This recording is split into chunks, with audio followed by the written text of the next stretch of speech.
లోక్సభ ఎన్నికలు సమీపిస్తున్న నేపథ్యంలో రాజకీయాలు కాక పుట్టిస్తున్నాయి. పార్టీల ప్రచారాలు ఊపందుకున్నాయి. ఇవాళ లేదా రేపు బీజేపీ లోక్సభ అభ్యర్థుల రెండో జాబితా అభ్యర్థులను సీఈసీ ఖరారు చేసినట్లు తెలుస్తోంది. 150 మంది పేర్లకు పైగా రెండో జాబితా ఖరారైనట్లు సమాచారం.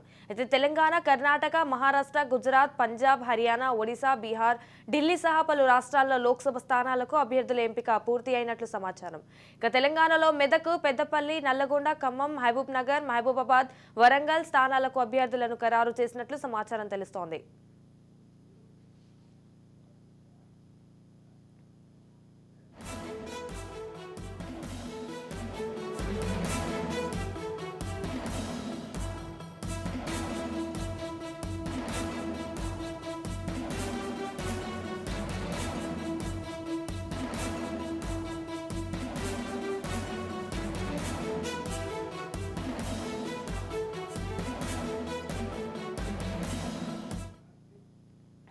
లోక్సభ ఎన్నికలు సమీపిస్తున్న నేపథ్యంలో రాజకీయాలు కాక పుట్టిస్తున్నాయి. పార్టీల ప్రచారాలు ఊపందుకున్నాయి. ఇవాళ లేదా రేపు బీజేపీ లోక్సభ అభ్యర్థుల రెండో జాబితా అభ్యర్థులను సీఈసీ ఖరారు చేసినట్లు తెలుస్తోంది. 150 మంది పేర్లకు పైగా రెండో జాబితా ఖరారైనట్లు సమాచారం.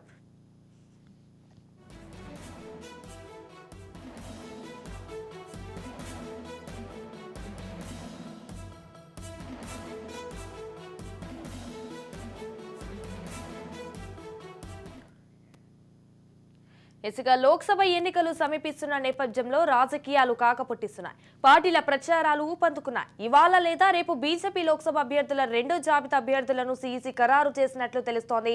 150 మంది పేర్లకు పైగా రెండో జాబితా ఖరారైనట్లు సమాచారం. ఇక తెలంగాణ, కర్ణాటక, మహారాష్ట్ర, గుజరాత్, పంజాబ్, హర్యానా, ఒడిశా, బీహార్, ఢిల్లీ సహా పలు రాష్ట్రాల్లో లోక్సభ స్థానాలకు అభ్యర్థుల ఎంపిక పూర్తి అయినట్లు సమాచారం. రైట్, ఇక దీనిపై పూర్తి సమాచారం మా ప్రతినిధి స్వప్న ఫోన్ ఇన్ లో అందిస్తారు. స్వప్న, చెప్పండి. సంజన, మొత్తానికి అయితే బీజేపీ దూకుడు పెంచిందని చెప్పాలి. ఎందుకంటే ఫస్ట్ టర్మ్ లో 135, 140 సీట్లు ప్రకటిస్తుంది అనుకుంటే ఏకంగా 195 అభ్యర్థుల లిస్టు ప్రకటించి మేము ప్రత్యర్థుల కన్నా చాలా ముందున్నామని చెప్పింది. ఇక ఈసారి రెండవసారి కూడా దాదాపు 100 మందికి పైగానే అభ్యర్థుల లిస్టు ఉండబోతున్నట్టుగా తెలుస్తుంది, అంటే రెండో జాబితాలో. అయితే దీంట్లో మన తెలంగాణకు సంబంధించి కూడా ఉంటుందని సీఈసీ అయితే కొద్దిసేపటి క్రితం తెలపడం జరిగింది. తెలంగాణ, గుజరాత్, మధ్యప్రదేశ్, మహారాష్ట్ర, కర్ణాటక, హిమాచల్ ప్రదేశ్, బీహార్ ఈ రాష్ట్రాలకు సంబంధించి ఇప్పటికే చర్చించింది. కాబట్టి ఎందుకంటే సెంట్రల్ ఎలక్షన్ కమిటీ భేటీ అయింది అండ్ రాష్ట్ర ఎలక్షన్ కమిటీ భేటీలకు సంబంధించి వాళ్ళ అభ్యర్థుల లిస్ట్ ఇవ్వడం, సెంట్రల్ ఎలక్షన్ కమిటీ కూర్చోవడం, దాంట్లో ఫైనలైజ్ చేయడం అన్ని కూడా జరిగిపోయాయి. అండ్ మన తెలంగాణకు వస్తే మొన్ననే 5 జాయిన్ అయిపోయారు. 5 కూడా కంపల్సరీ ఎమ్మెల్యే టికెట్ ఇస్తేనే మేము జాయిన్ అవుతామన్నారు. ఇప్పుడు పెండింగ్ లో ఉన్నటువంటి 8 స్థానాలు, ఇప్పుడు 5 స్థానాలు వీళ్ళే మస్ట్ గా ఉంటారు.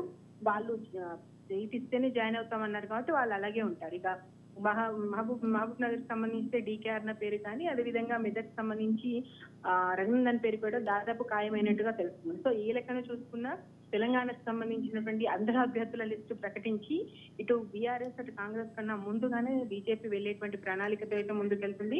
ఓవరాల్ గా బీజేపీ నేషనల్ వైజ్ చూసుకుంటే 370 దాని టార్గెట్, 400 ఎన్డీఏ టార్గెట్, అండ్ ఇక్కడ మన తెలంగాణ విషయానికి వస్తే 10 టార్గెట్.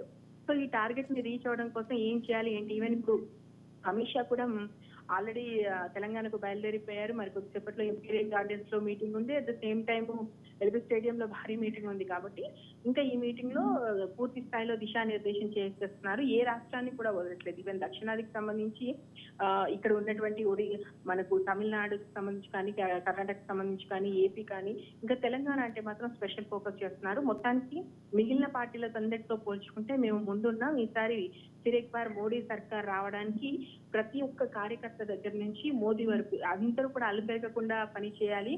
మనం ఎన్ని రోజులో ఎన్ని గంటలు ఎక్కువ కష్టపడగలిగితే అంత రిజల్ట్ ఉంటుంది. మనం చేయాల్సినటువంటి ఎఫెక్ట్ అంతా కూడా ఇప్పుడే పెట్టాలని చెప్పేసి బీజేపీ నేతలు అంటున్నారు. ఏదేమైనా అభ్యర్థులు ప్రకటించడంలో మాత్రం బీజేపీ ముందుందనే చెప్పొచ్చు. Sanjana, right, thank you for the updates Swapna.